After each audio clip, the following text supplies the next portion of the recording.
number one. Always number one. DCGB 729 kilohertz. Enot sa Bareta, Enot sa Gabos.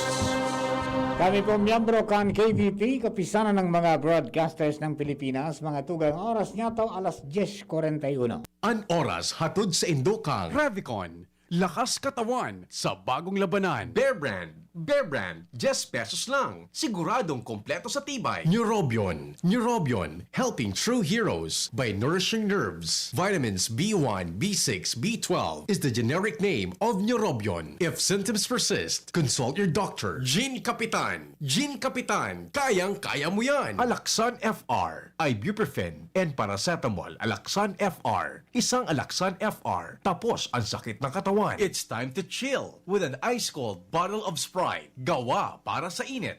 Farex B Complex. Tulong para iwas ngalay at pananamlay ng isip. Mag Farex B Complex Daily. Uy, aram mo na daw ang bareta? Ano ito? O di mo pa aram? Anarin nga ni. Maray pa, aramon niya to unyan sa DCGB. Nata, ano man dapat kong maaraman dyan? Ata, magdaog kita. Aramon niya to ang kakaibang mga informasyon, mga istoryang mapapakinabangan bago ang panguntuhan. Totoo yan! Uya na ang programang Aramon Yato digdi sa DCGB. Kaiba si Mardela. Aramon Yato.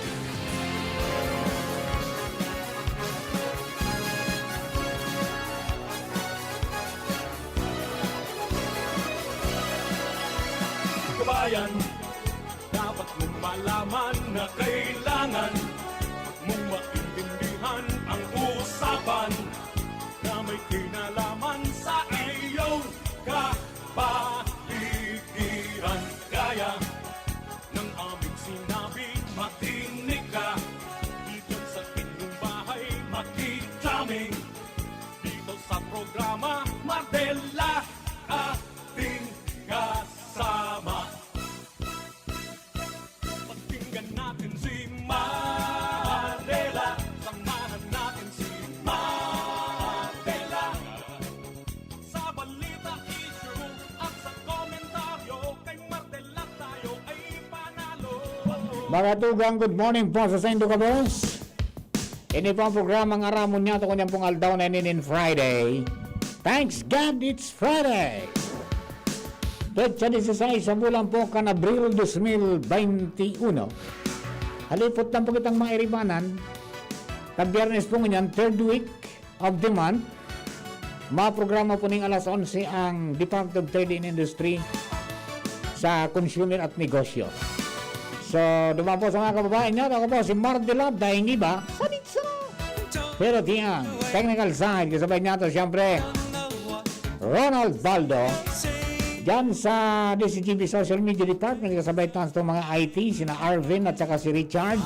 Matayaan man si Angel sa Tuyang Production Assistance Center, ang kaganda ng South Bumabandera. Diyan sa luwas, sa Mega Force Patrol. Ready ba yan, Nald? Diretsyon na po mga isto, talipot lang kita, 10 minutes lang kita. So, kaunta na po si Luwens Borsi Barsana. Luwens, mas kami Luwens. Yes, salamat sabi Partner Mar. Good morning, Asina, good morning sa gabos na mga paraan tabay sa mga dagdag pang bareta. Dali, ito na. Para talaga kita madali. Una, ready. Roger, sabi Partner Mar. Sarado ang pintuan, kankier kan matnog sorsogon sa mga maparalyong mga manlaylay na bihikulo sa dagat. Pasiring sa Bisaya sa Sin Mindanao, puhon ko niya na aldaw para ibitaran ang patakot kan papadangadang na bagyong bising. Ini anigin ispiglar sa DCGB News Regional Director Francisco Ranches sa katuyuhan kay ni na daina magtiripon-tipon sa nasambit na lugar ang mga bihikulo na ini kimag essential travel man kung kaya sa iyang ipinaluwasan orde na puon kasubagong alas 12 nin aga sa bisa kan memorandum na ipinaluwas kasudma para maandaman ang papadangadang kanasambitan ng bagyo. Ini gilibo tapig request ini sa indakan opisina kan Depensa Sibil susog kay Ranches asin dapat sunodon ini para sa kaligtasan kan gabos. kung kaya ang mga Chief Operations Division, District Chief kan LTO, at yung iba pang ahensya na sakop kan sa indang opisina, si pa-alerto may kinaraman digdi. Alagad sa iyang inexplikar, nadaiman ni na magkakanigong penalty kung nagpipirit na maglaog ang mga bihikulo na ini. Alagad antimano na sindang nagtaonin abiso tabi partner Marta kung mapapwede man sanang mag-standby mo na sa ibang lugar so mga nasa luwas kan ibang rehiyon na mapasiring bound to Visayas to Mindanao, mag-standby na muna tangani ng dai ma-stranded sa Matnog na iyo ang nagiging problema kung nagkakaigwanin bagyo. Ang pinag-aasahan kan Regional Director Tabi Partner Mar sa pamahagi kay ning abiso na mababawasan ang pagpirilakan mga darakulang bikulo, mga darakulang truck, mga cargo truck at iba pang mga essential travel pasisiring sa Visayas na magkakatiripon sa Matnog dahilan sa pagkaka-stranded kay ni dahilan ta dainin biyahe magpuon niya na aldaw pasisiring sa Visayas region. Yan, sana ipinaabot yan naman sa ng central office na kadaklang ka mga pasisiring dyan sa Visayas sa Mindanao, wali naman sa Manila. Para Roger. naman pa sa stop na. Roger, Dahil na sir. magbiyahe muna. Correct. Yan ang nangyayari. Pag abot digdi, nasalo ang Albay tapos ang Sorsogon. Correct.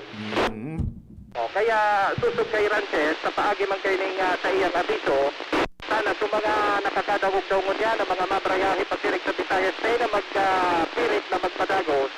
Dahilan tayo man sana ang mangyayari, maharangan man sinda-sinda bago magpasiring sa Matnog Port. Sa sarado na inisang niya. Dahil na makaabot Sorsogon.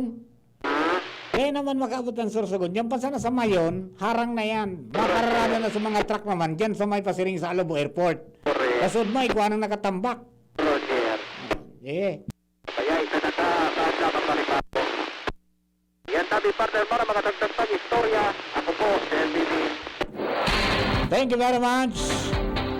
Balik kay Luwans, naman kita kay Ans Galer, ang babaeng walang pahinga. Ans, please kami Ans. Yes, maray na aga man, Sir Mar, maray na aga sa mga parantabay, sa mga dagdag manyatong pareta, ang dating lugar na namimidbidaan bilang saro sa mga marunggal. Pag-abot sa ururunin basura, dyan sa barangay Tolotolo, Legazpi City, ngunyan, palagos na asin pa diit na i-improve kan barangay council, asin man nagiging saro na sa mga posibleng maging vegetable, asin agriculture, asin iba pang klase ni lugar sa nasambitan ng barangay. Ini ang impormasyon na pag-araman kan DCGB News kay Kagawad Committee on Health Doka Raul Ahero kan barangay Tula-Tula, Legazpi City kung sain sa ngunyan pigi-improve rin daan sa indang barangay hall asin man an dati nindang pigkaganan kan Solid Waste Management Facility o ining MRF sa nasambitan ng lugar. Susog kay Ahero, imbes na pagpaparapapayaan ninda dyan kan mga residentes at mga basura, pinag-converter ninda ining bilang sarong Tula-Tula Eco Park kung sain sa ngunyan padagos an pagtaranom nin okra, monggubin sa Sinibapa nangani na mapagayon ini bilang agricultural area man kana nasambitan ng barangay digdi sa Old Albay District. Matindi, may nasisiri pa kong hydroponics, oh. Yung Yes. tigtaw yung kambifar, igo pala sinda. Yes, sigo sinda. May hydroponics. Yung nga ni makabilib man sa barangay na iyan. Ayun, very good. Okay. So sabi ni Ahero, bilang ispersus man ini bako sa natangani na mapagayon ang barangay ninta, kundi magkaikuan din sustainable livelihood man ang sendang mga residentes na backyard gardening na ang gagamiton, tangani na masustinir ang sendang oral daw na pangangaipo, lalo pangunyan na presente pa na pandemyang COVID-19.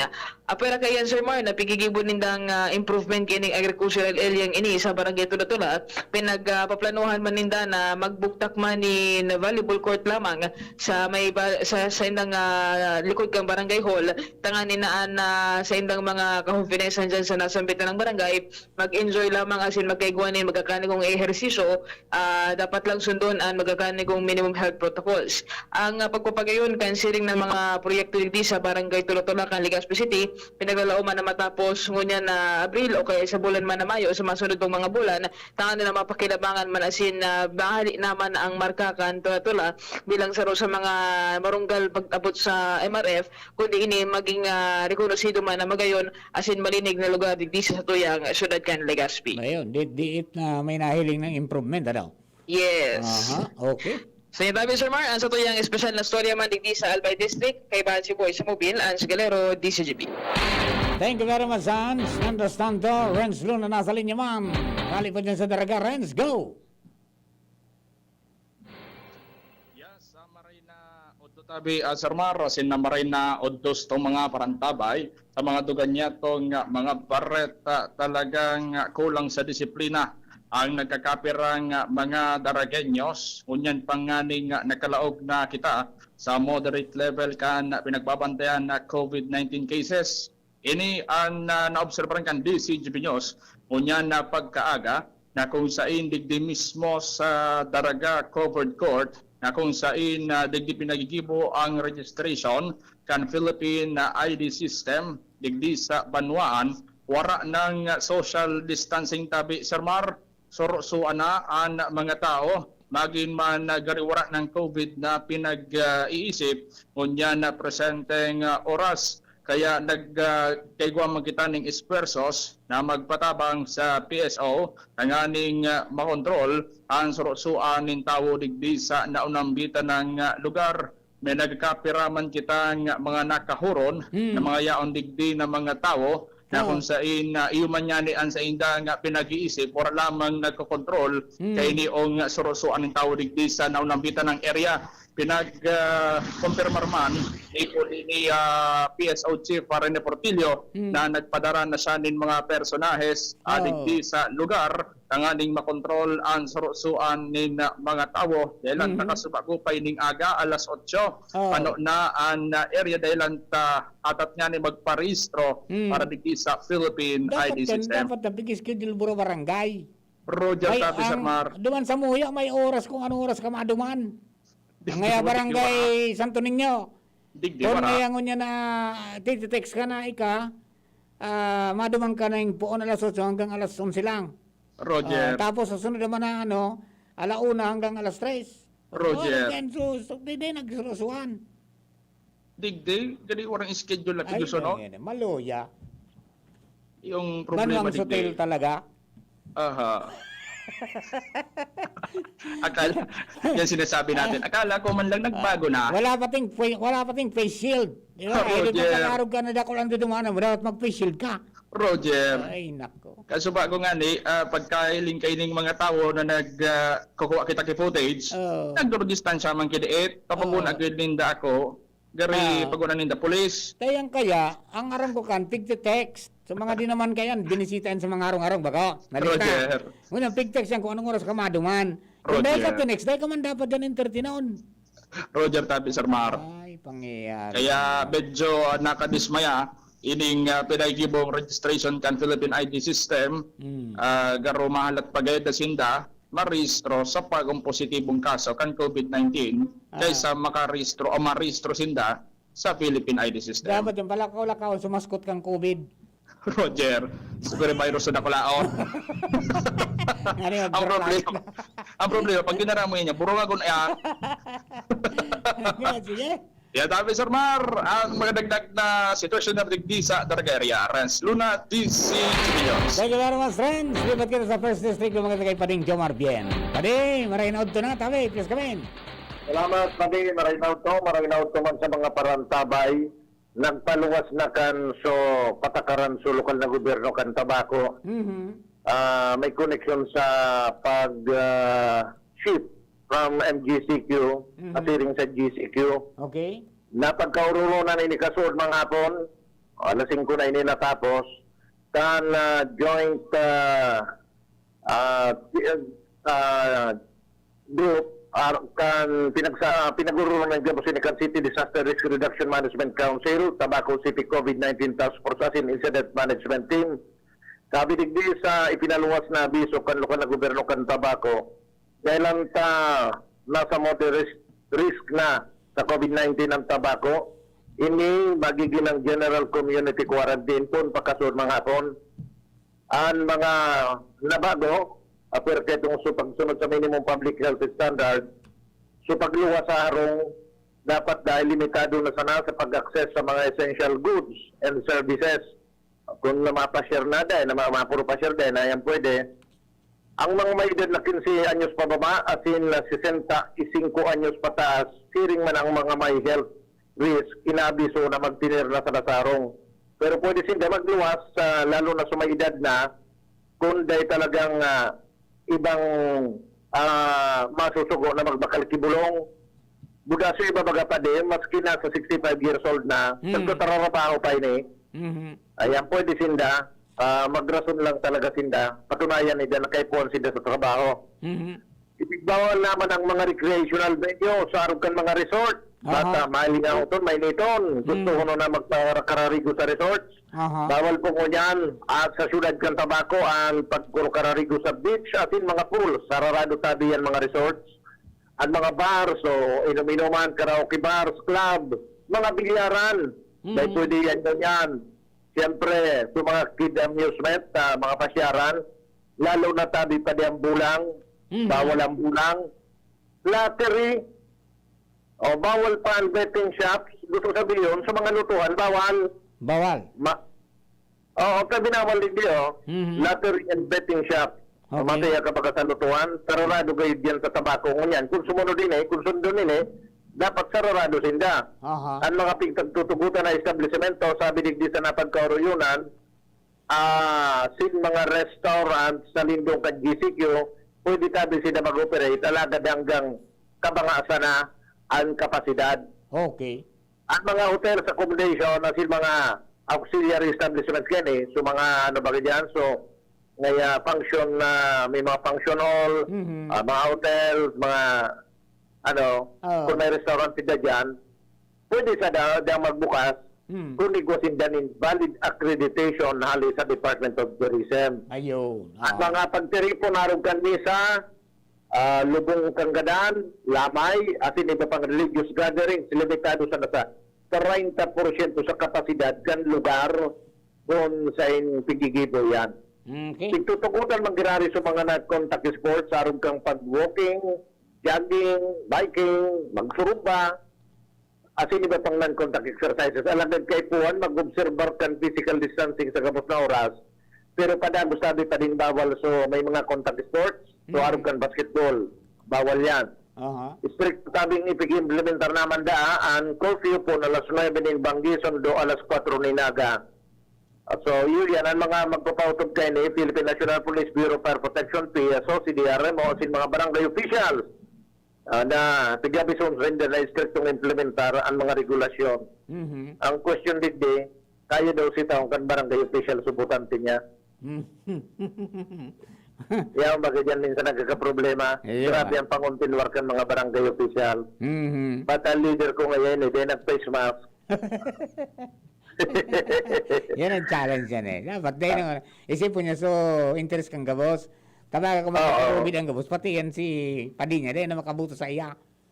Yun na nga Mientras tanto pa sa mga oras na yun nagkakaigunan ng special session ng tagmuna yung panglugsod kan tabako. Ini-iguan yung kinalaman pag report ko sa imo kasod natigya agad ni Mayor Chris Alagman Listro na amyendaran sa ordinansa na nagtataon ng penalidad sa mga nag-violate kan health protocol, sarap kan pagsulod kan face mask. Hahaliyo na, so warning. Pag ikanada ko, pagkatapos ko yung session na yun pag ikanada ko, diretso na multa dahil nakan warning. We are on report. Jomar Bien, DCGB. Thank you very much, Jomar. Yan po mga doon natong istorya mantang sa Banwa po ka Santo Domingo. Iyan, pigpatog naman po ang pag-istrikto, minimum public health standards, sharing and safe distancing, proper wearing of face mask, as in face shield, sa gabos na publikong lugar, observaran tabi sa gabos na panahon. May mandatory checking kang body temperature, as in maintenance kang contact tracing forms, ang mandatory man sa gabos na establishments and workplaces. Mapirma ka mo, kada paglag nyo, All persons below 15 years old and above 65 years old and persons with immunodeficiency, comorbidities, and pregnant women are required to remain in the residences at all times. Dito binagluwas except when accessing essential goods and services. Kung talagang masugo. Curfew hours will be implemented 11 p.m. hanggang 5 a.m. sa gabos po na edad. Gabos na business establishments will be closed during curfew hours. Deliveries of essential goods, transportation of lying in clinics are not restricted by the curfew. Hotels and resorts are not restricted provided that activities and attractions shall cease during curfew hours. Any form of cockfighting is strictly prohibited. So PNP, pabugtak ng choke points para po duman sa mga maralaog na mahali sa ibang lugar. Gabos sa po ng barangay, pigsugo ngunyan, pati bida RMCs na i-monitor as in magkaganing profiling sa mga maarabot ng mga travelers. Sino man nagabot sa travelers, pingganyar, na maghapit ka mo dyan sa Municipal Profiling Center, sa Action Agad Emergency Response Center, para sa indong respetibong Barangay Health Emergency Response Team, tangani po na maging pasiguro kita. Okay? So, paano kayo ni, mga kapatid? Para na po muna kita dito po sa programa. Salamatong po sa indo ka, boss. Hanggang sa agabangan po nindo ang mga espesyal na istorya ni Padre Momoy sa Boses ng Kapalibutan. We will be featuring the Legazpi City landfill, no? Tsaka may bago na palang facilities dyan, paggibo ng fertilizer na pinagano kan Okada sa Japan. Magayon, nailing may kasudma. What's for it tomorrow? Tapos yung Iwa Beso, ano ginagawa nila dyan? Matindi ro na, no? Kadami pa palang plastic na sisiparar, pinagsisegregate ang anay po na nanay pa bakal pa. Na-report po. Okay? Sa indo po ka, boss. That's for today. That's all for today. Bye-bye.